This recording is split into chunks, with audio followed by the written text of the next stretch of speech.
माणसाला वेड लागतं म्हणजे त्याच्यामध्ये नेमके कोणते बदल घडून येतात? वेड लागणं हा केवळ मनाचा आजार आहे का शरीराला अत्यावश्यक असणारे काही अन्न घटक कमी पडल्यामुळे सुद्धा ही वेडाची लक्षणं दिसून येतात किंवा वाढल्यामुळे दिसून येतात?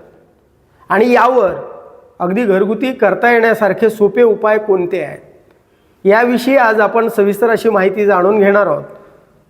तत्पूर्वी चॅनलला सबस्क्राईब केलं नसेल तर पहिल्यांदा जरूर सबस्क्राईब करा.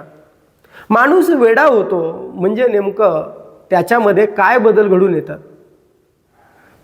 वेडा माणूस आणि शहाणा माणूस यामध्ये नेमका काय फरक असतो? तर यासाठी आपल्याला अगोदर वेड लागलेल्या माणसाची लक्षणं कोणती आहेत ती पहिल्यांदा समजून घ्यावी लागतील. तेव्हा आपल्याला वेडा माणूस आणि शहाणा माणूस याच्यामध्ये फरक करता येणार आहे. म्हणून अगोदर आपण पहिल्यांदा वेड्या माणसाची लक्षणं काय असतात ती समजून घेऊया. वेड्या माणसाचा पहिलं लक्षण जर कोणतं असेल तर ते म्हणजे कल्पना आणि वास्तव.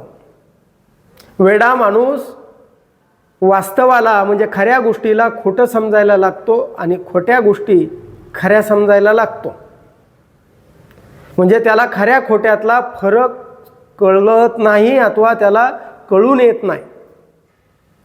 दुसरी गोष्ट म्हणजे त्याला भ्रम व्हायला लागतात. तो जो पाहत नाही तो त्याला दिसायला लागतं.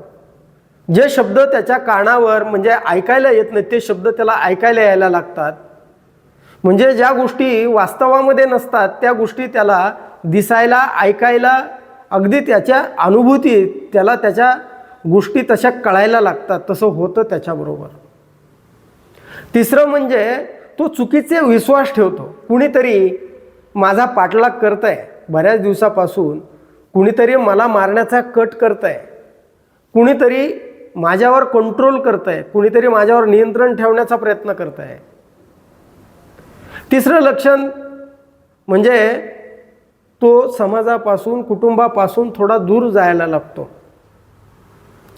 आणि तो दूर गेला की म्हणजे तो एकटेपणा, चिंता, नैराश्य याकडे तो एकटापणा, त्याला एकटं राहायला आवडायला लागतं. त्याला मिळून मिसळून वागणं त्याला नकोसं वाटतं. पुढे विचित्र वागायला लागतो.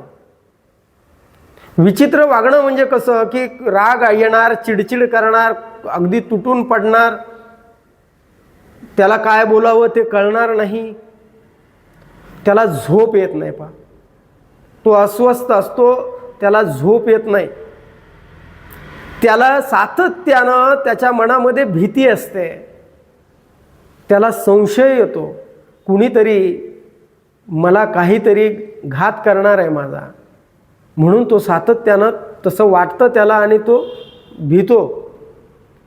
आणि स्वतःला किंवा इतरांना इजा करण्याचा त्याच्या मनामध्ये विचार येतो. म्हणजे आक्रस्ताळेपणानं मोठ्यानं बोलणं, ओरडणं शिवाय त्याच्या बोलण्यामध्ये कधी कधी तो इतका बोलायला लागतो, इतका फास्ट बोलतो की लगेच त्याची गतीमध्ये बदल होतो, लगेच तिसऱ्या विश्वामध्ये जातो. ही सगळी साधारणतः वेड्याची लक्षणं म्हणून सांगितली गेलेली आहेत. मग जर आता ही वेडाची लक्षणं जर असतील तर मनामुळेच हा आजार होतो का? म्हणजे मनाचा आजार म्हणून वेड हा केवळ मनाचा आजार आहे का? केवळ मनाला ताण झाला आहे, विचारांची संख्या वाढली आहे, किंवा विचारामुळे किंवा मनाला काही आघात झाला आहे, किंवा अनुवंशिकरित्या काही आजार आहेत, यामुळे म्हणजे मनाच्या आजारामुळे या गोष्टी घडतात का?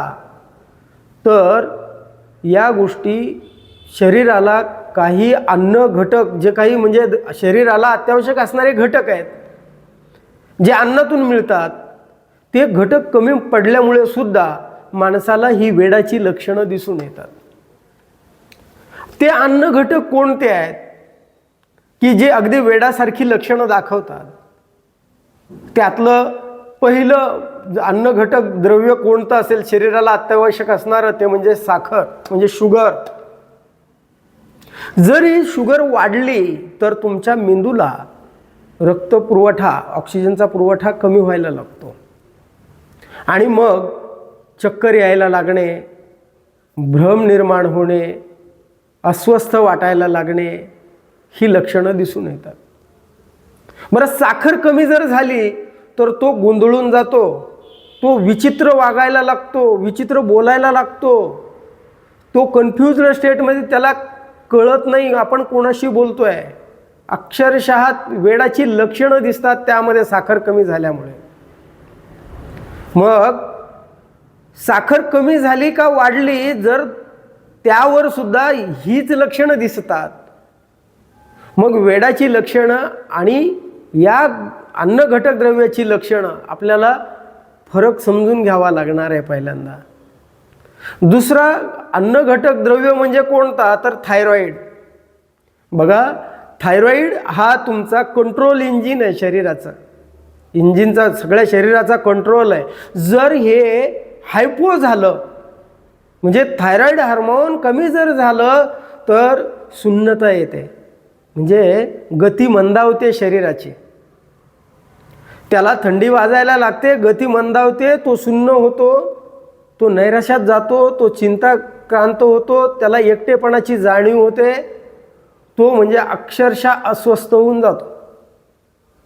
आणि जर थायरॉइड वाढला, जर हायपरथायरॉइडिझम असेल तर तो जास्तीचं बोलायला लागतो, तो जास्तीचा अस्वस्थ होतो, तो त्याच्यामध्ये घबराट येते, घाबरतो, त्याला संशय वाटायला लागतो, त्याच्यामध्ये मॅनियासारखी लक्षणं सुद्धा दिसून येतात. आणि तिसरा घटक म्हणजे B12. जे व्हिटॅमिन B12 आहे ना, ते B12 हे जर कमी पडलं तर मग मात्र बघा, तुम्हाला चिंता यायला लागते, चिडचिड वाढते, संशय येतो, भय वाटायला लागतं अगदी. कारण हा B12 म्हणजे जर B12 कमी पडला तर तुम्हाला शरीरामध्ये ऊर्जा मिळत नाही. तुमच्या त्या नर्व्हजवरचं जे मायलिन शीथ कवर असतं ते बनवणारा तो घटक आहे. लाल पेशी बनवण्यासाठी सुद्धा हा B12 लागतो. आणि हा जर B12 तुमचा DNA बनवायला सुद्धा लागतो ना, तर मग हा B12 जर कमी पडला तर अक्षरशः सायकोसिस सारखी, म्हणजे वेडाची लक्षणं, सायकोसिस सारखी लक्षणं दिसून येतात. आणि चौथा घटक जो की शरीराला अत्यावश्यक आहे, तो घटक म्हणजे व्हिटॅमिन D.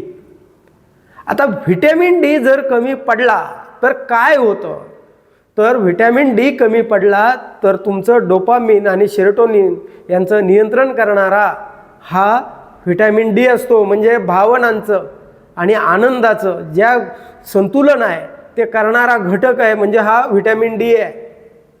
जरा व्हिटॅमिन D जर कमी पडला तर मग मात्र तुमच्यामध्ये मूड स्विंग होतो. आज माझा मूड चांगला नाही, आज माझा मूड चांगला आहे, ह्या ज्या गोष्टी घडतात, मूड स्विंग बदलतो. मूड क्षणात चांगला आणि क्षणात वाईट, म्हणजे मूड स्विंग होणं, एकटेपणा जाणवणं आणि डिप्रेशन, नैराश्य आणि ब्रेन फॉग सुद्धा होतो. म्हणजे केवळ मनाला आघात झाल्यामुळं, ताणतणावामुळं किंवा विचारांच्या संख्येमुळंच माणसं वेडी होतात किंवा त्याची लक्षणं दिसतात असं नाही. तर हे 4 अन्नद्रव्य किंवा शरीराला अत्यावश्यक असणारे घटक जर कमी पडले तरी माणसाला वेडाची लक्षणं दिसून येतात. म्हणून अगोदर जर माणसं वेडासारखे वागायला लागली तर डॉक्टर पहिल्यांदा काय करतात, शुगरची तपासणी करून घेतात, व्हिटॅमिन Dची तपासणी करून घेतात, थायरॉइडची तपासणी करून घेतात, त्याची साखर बघून घेतात. म्हणजे B12, शुगर, थायरॉइड आणि व्हिटॅमिन D हे अगोदर तपासलं जातं वेडाची लक्षणं जर दिसत असतील तर. मग यावर साधा किंवा घरगुती करता येण्यासारखे सोपे उपाय काय आहेत यावर, तर यावर सोपा उपाय, जर तुम्हाला थायरॉइडची लक्षणं दिसून येत असतील तर तुम्ही तुमच्या किचनमध्ये असणारे जिरे आहेत, ओवा आहे, म्हणजे जिरे पूड किंवा ओवा हे आणि तुमचे आलं आणि तुमची हळद ही मेटाबॉलिक क्रिया म्हणजे चयापचयाची क्रिया गतिमान करतात. म्हणून ते थायरॉइडला मदत करतात त्याचं संतुलन राहण्याकरता. थायरॉईड म्हणजे आयोडीनयुक्त मीठ आहारामध्ये असावं लागतं आणि हलकं तीळ तेल घेऊन गळ्याची हलकीशी मसाज करा, संतुलन होतं. कोमट पाणी प्यायला लागला तरी थायरॉईडचं तुमच्या संतुलन साधल्या जातं. ही लक्षणं कमी दिसायला लागू शकतात. जर साखर वाढली म्हणजे तुम्ही जर साखरेचे आजारी असाल तर मग मात्र तुम्ही रात्री 1 चमचा मेथीचे दाणे रात्र भिजत घाला, ते मेथीचं पाणी प्या. दुसरं म्हणजे हप्त्यामध्ये तुम्ही किमान 2 वेळा कारल्याचा ज्यूस म्हणजे कारल्याचा काढा घेऊ शकता. तुम्ही जांभूळ चूर्ण 1 चमचा कोमट पाण्याबरोबर घेऊ शकता किंवा संध्याकाळी 1 चमचा त्रिफळा चूर्ण घेऊ शकता. जर व्हिटॅमिन B12 जर तुमच्या शरीरामध्ये जर कमी असेल तर मग तुम्ही गाईचं तूप 1 चमचा घ्यायला लागा. तुम्हाला मोड आलेली कडधान्य घ्यायला लागा आणि तुम्ही डाळीयुक्त जे पदार्थ आहेत ते आहारामध्ये वाढवा. म्हणजे व्हिटॅमिन जे B12 आहे, ज्यांना गाईचं दूध जमतं त्यांनी गाईचं दूधसुद्धा घ्या. म्हणजे व्हिटॅमिन B12 असणारे घटक तुमच्या आहारामध्ये असायला हवेत. आणि चौथं म्हणजे व्हिटॅमिन D. हे जर कमी जर असेल तर तुम्ही सगळ्यात महत्त्वाचं फुकटामध्ये सल्ला म्हणजे फुकटामध्ये केवळ सल्ला नाही तर औषधीसुद्धा, ते म्हणजे सूर्यस्नान.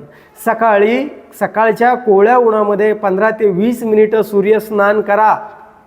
ते केल्यानं तुम्हाला व्हिटॅमिन D भरपूर प्रमाणामध्ये मिळेल. याबरोबर तीळ आणि गुळाचे लाडू बनवा.